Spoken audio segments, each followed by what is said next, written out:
Hi hello guys, நான் உங்கள் science பேசுகிறேன். இன்றைக்கி நம்ம என்ன பார்க்க போகிறோம்னு பார்த்தீங்கன்னா, மேங்கோ கடல் பாசி எப்படி செய்கிறதா பார்க்க போகிறோம். அதாவது அகர் அகர்னு சொல்லுவாங்களே, அதுதான் நம்ம இப்போ பண்ண போகிறோம். வாங்க எப்படி பண்ணுறதுன்னு பார்க்கலாம்.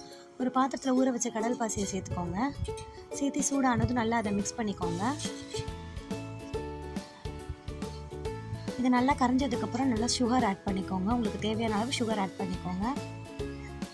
ஆட் பண்ணிவிட்டு அதையும் நல்லா ஒரு வாட்டி மிக்ஸ் பண்ணிக்கோங்க. சுகர் கரையிற வரையும் மிக்ஸ் பண்ணுங்கள். 1/4 டம்ளர் மில்க் ஆட் பண்ணிக்கோங்க. மில்க் ஆட் பண்ணி மில்க்கு கொஞ்சம் சூடானதும் மேங்கோ மில்க் மிக்ஸ் சேர்த்துக்கோங்க. 2 or 3 டாப் சேர்த்தா போதும். இதையும் நல்லா மிக்ஸ் பண்ணிவிட்டு இது ஒரு பிளேட்டுக்கு மாற்றிடுங்க. மேங்கோ க்ரஷ் பல்ப் இது நல்லா ஆட் பண்ணிக்கோங்க ஒரு ஸ்பூனு. இது ஆட் பண்ணும்போது நல்லா டேஸ்ட்டும் நல்லா இருக்கும். உங்களுக்கு நல்லா பல்ப்பியாக இருக்கும். 1 hour ஃப்ரீஸ் பண்ணிவிட்டு எடுத்து பாருங்கள். சூப்பர் டேஸ்டான கடல் பாசி ரெடியாக இருக்கும். அவ்வளோதான். இந்த வீடியோ உங்களுக்கு பிடிச்சிருந்தா லைக் பண்ணுங்கள், ஷேர் பண்ணுங்கள், சப்ஸ்கிரைப் பண்ணுங்கள். மறக்காமல் பெல் ஐக்கான பட்டனை கிளிக் பண்ணிக்கோங்க.